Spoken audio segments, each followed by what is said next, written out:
Halo guys, welcome back to my channel, Historian Angel. Terima kasih yang sudah klik video ini, jangan lupa subscribe ya guys. Jadi di video kali ini, saya mau membahas tentang sebuah lukisan. Ada pepatah yang mengatakan kalau sebuah lukisan itu dapat melukiskan ribuan kata.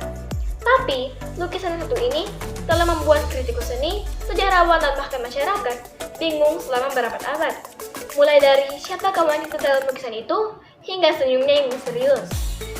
Lukisan ini disebut-sebut sebagai karya seni yang paling terkenal, paling banyak dikunjungi, paling banyak ditulis, dan juga paling banyak diperhatikan di dunia.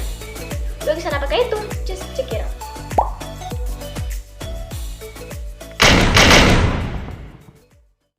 Lukisan yang akan kita bahas kali ini adalah lukisan Mona Lisa. Lukisan ini merupakan lukisan minyak yang dibuat di atas kayu poplar yang berukuran 77 x 53 cm. Lukisan ini dibuat oleh seniman yang sangat terkenal yaitu Leonardo da Vinci. Nama Mona dari lukisan Mona Lisa diambil dari bahasa Italia yang berarti My Lady atau Nyonya. Sedangkan Lisa adalah nama dari sosok wanita dalam lukisan itu. Menurut biografi Giorgio Vasari tentang Leonardo da Vinci, wanita dalam lukisan itu adalah Lisa, istri dari bangsawan Francesco. Lisa di Antonio Maria Rinaldo Ghirlandini adalah seorang bangsawan wanita yang berasal dari Italia yang lahir di Firenze pada tanggal 15 Juni 1479. Pada waktu berumur 15 tahun, Lisa ini menikah dengan Francesco di Bartolomeo di Zanobi del Giocondo.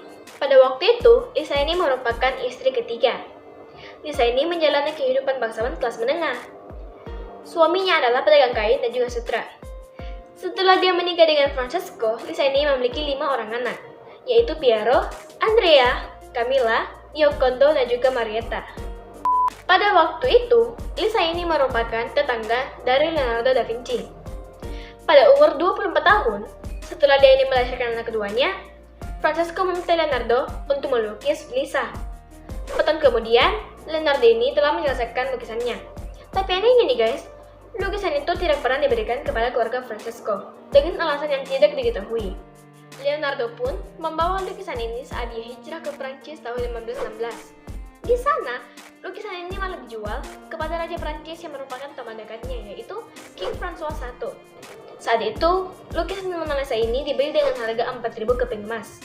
Selama beberapa abad, lukisan Mona Lisa ini dipasang di istana Prancis sampai pada saat Napoleon Bonaparte ini diasingkan. Kemudian, lukisan ini pun dipindahkan ke Museum Louvre. Awalnya, lukisan Mona Lisa ini dianggap sama saja dengan lukisan-lukisan lainnya pada abad Renaissance. Hingga pada Agustus 1911, seseorang mencuri lukisan ini. Waktu itu, kota Paris menjadi rusuh, dan akhirnya polisi pun mencari lukisan tersebut hingga ke setiap sudut kota. Sampai-sampai polisi ini menginterogasi seniman yang sangat terkenal pada waktu itu, yaitu Pablo Picasso. Ternyata guys, pencuri sebenarnya adalah seorang tukang kayu yang berasal dari Italia yang bernama Vincenzo Peruggia. Vincent ini pindah ke Paris pada tahun 1908, dan dia bekerja di Museum Louvre untuk beberapa waktu dan kemudian berhenti. Pada waktu dia mencuri, dia ini mengaku kalau dia ini disewa oleh pengelola museum untuk memasang kotak kaca pelindung untuk beberapa karya terkenal ini pajang di sana. Namun, setelah menyelesaikan pekerjaannya, Vincent ini bersembunyi dalam lemari semalaman. Dia mengaku kalau mencuri lukisan Mona Lisa dan menyembunyikannya di bawah bajunya, dan kemudian membawanya ke penginapannya. Jadi guys, lukisan ini tidak dicuri sama bingkainya. Pihak museum baru tahu kalau lukisan Mona Lisa itu hilang setelah beberapa jam kemudian. Ya memang sih, pada waktu itu petugas jaga malam itu kurang, jadi penjagaannya kurang ketat. Selama 2 tahun, lokasi lukisan ini menjadi misteri. Hingga pada tahun 1913, seorang penjual barang-barang seni asal Italia yang bernama Alfredo Geri mendapatkan sebuah surat yang berasal dari seseorang yang menyebut dirinya Leonardo. Dalam surat itu, dia mendapatkan pesan bahwa lukisan Mona Lisa ini ada di Florence dan akan dikembalikan jika diberikan sejumlah uang tebusan. Kabar ini pun disampaikan ke Prancis. Pihak museum dan kepolisian kemudian setuju untuk memberikan sejumlah uang tebusan. Namun, pada saat Vincent ini mencoba untuk mengambil uang tebusannya, dia ini ditangkap bersama dengan lukisan Mona Lisa-nya itu. Dan pada saat itu, lukisan Mona Lisa-nya ini dalam keadaan lusuh karena bagian bawahnya tersiram cairan asam. Si Vincent meyakini kalau lukisan Mona Lisa ini telah dicuri dari Florence oleh Napoleon Bonaparte dan kemudian dia akhirnya mencurinya kembali untuk dikembalikan ke negara asalnya yaitu Italia. Dan karena hal ini, Vincent pun dihukum 7 bulan penjara. Sekembalinya lukisan itu, spekulasi pun mulai bermunculan. Orang-orang mulai mempertanyakan apakah insiden itu hanyalah drama saja untuk meningkatkan minat orang-orang kepada lukisan Mona Lisa. Karena memang benar guys, semenjak insiden itu, lukisan Mona Lisa ini menjadi terkenal hingga sekarang. Ada juga yang bilang kalau Vincent ini mencuri lukisan Mona Lisa untuk disalin. Soalnya, pada waktu dia mencurinya, dia ini bekerja sama dengan Eduardo de Valverno yang merupakan pemalsu barang-barang seni yang terkenal. Jadi menurut kalian, yang mana benar guys? Silahkan komen di bawah. Setelah kembali, lukisan Mona Lisa ini pun kemudian didisplay dalam kaca tipe peluru. Oh iya guys, selain wajahnya, senyuman Mona Lisa ini pun juga menjadi teka-teki bagi para penggemar seni. Kepo banget sih mereka guys. Senyum aja dia permasalahin.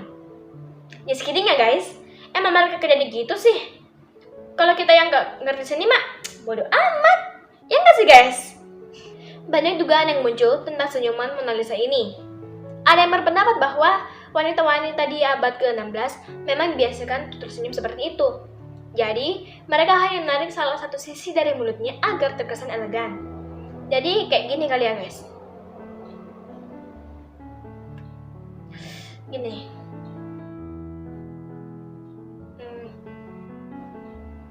Kayak gini kali ya guys, kayak gini. Mungkin kayak gini. Tapi aku kebetulan gak tahu cara buatnya guys. Mungkin cuma Mona Lisa dia bisa.